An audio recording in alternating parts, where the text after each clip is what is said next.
और जैसे कृष्ण भगवान ने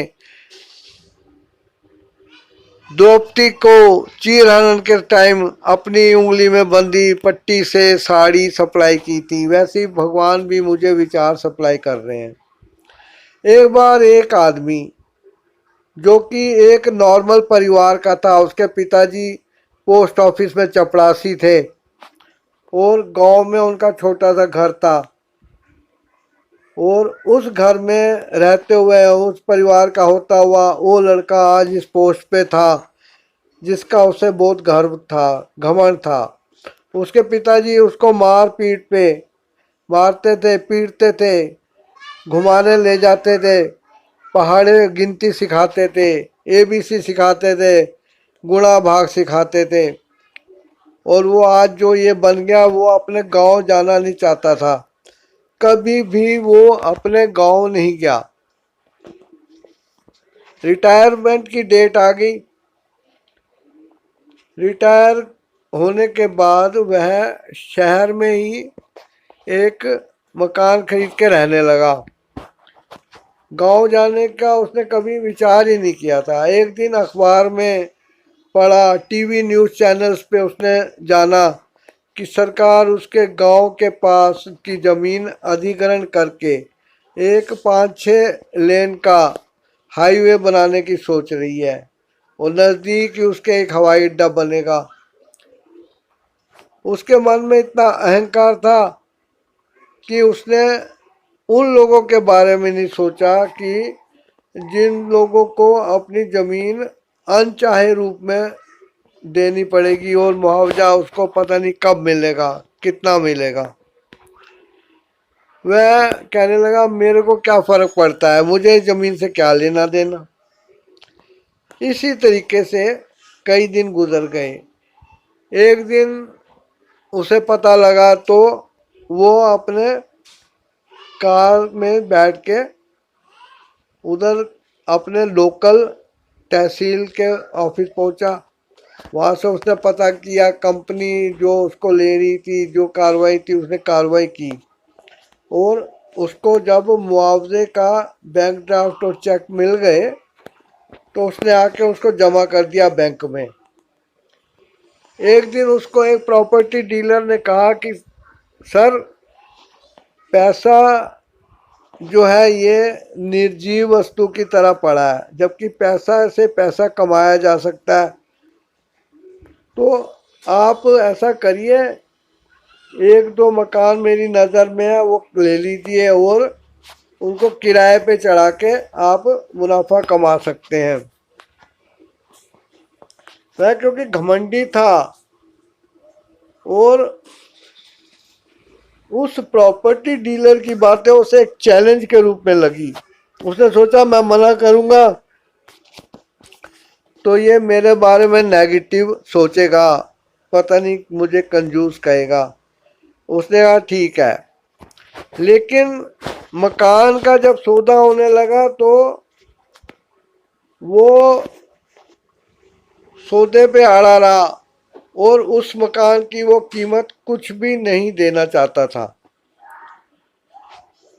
एक दिन प्रॉपर्टी डीलर ने उसको कहा सर ऐसा करिए कि आप मेरे साथ उसके घर चलिए, उनके घर वालों से बात करिए और हो सकता है वो लोग मान जाए, क्योंकि उनकी मजबूरी है कि उन्होंने मकान बेचना ही है।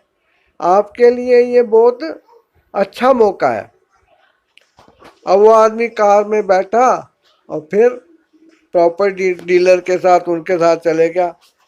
उसने देखा मकान की हालत बहुत अच्छी थी। वो मेन रोड पर था, उसके अंदर 3-4 दुकानें थी, शायद शटर बंद थे उनके। वो एक बिजनेसमैन की तरह उस मकान को टटोलने लगा और फिर जब वो उस घर के अंदर गया तो उसने देखा कि एक नॉर्मल से सोफे पर उसको बैठने की जगह दे रहे हैं। वो अनमने भाव से बैठ गया और सौदेबाजी करता रहा। बाद में जब बात नहीं बनी तो वो आदमी जिसका मकान था वो कहने लगा, सर मेरे मम्मी और पिताजी अंदर हैं, वो बीमार हैं, तो चलिए आप एक बार उनसे मिल लीजिए और जैसा वो कहेंगे मैं वैसे ही करूँगा और आपको मकान मैं दे दूँगा। अब ये मकान देखने के लिए, सौदा करने के लिए उसके साथ अंदर के एक कमरे में गया। वहाँ देखा उसने एक काफ़ी उम्र का आदमी बेड पे लेटा हुआ था और उसकी टांगें मुड़ी हुई थी और बाहें निर्जीव रूप में शरीर के साथ थी और उनके सिरहाने पर एक अधेड़ उम्र की औरत बैठ के उनका सिर सहला रही थी। वो कुर्सी पे बैठ गया। उसने कहा, ये तुम्हारे पिताजी और मम्मी है? कहते हैं हाँ। कहते हैं इनको क्या हुआ है?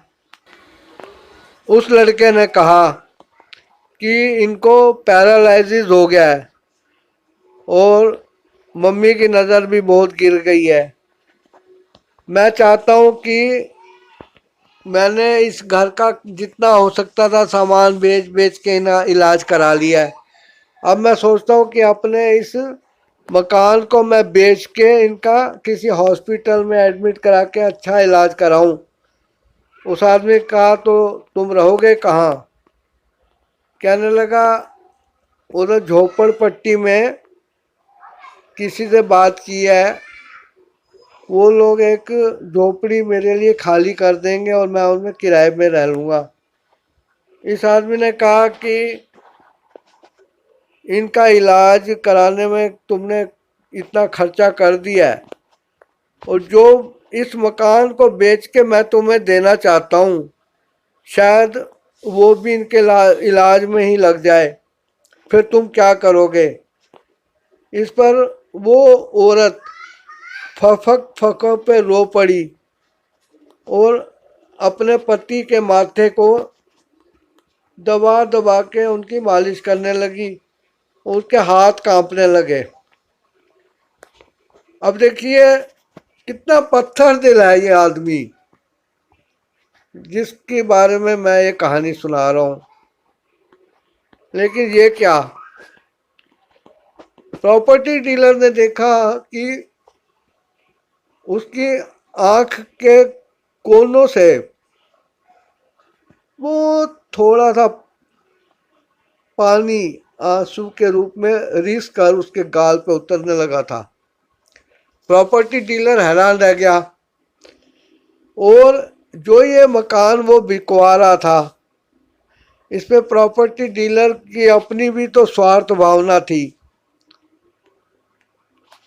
पहले तो उसको लगा कि मकान की बेचने और खरीदने वाली पार्टियां हाथ से निकल जाएंगी, लेकिन तभी उसने भी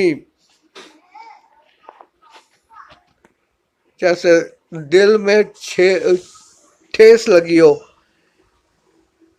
ऐसे चेहरा करके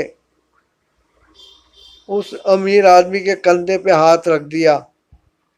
उस आदमी ने कहा कि देखो, मकान तो मैं ये तुमसे खरीद लेता हूँ, जो तुम पैसे मांग रहे हो उनके अलावा भी मैं तुम्हें दूंगा, क्योंकि यदि तुम इस पैसे को बैंक में जमा करोगे तो इनकम टैक्स वाले या दूसरे भी तुम पे कई बातों में आके इंक्वायरी करेंगे, तंग करेंगे।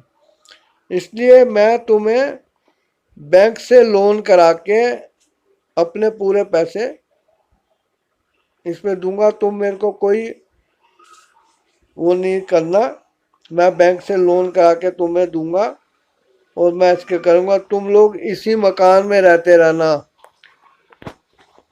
आज से तुम अकेले नहीं हो,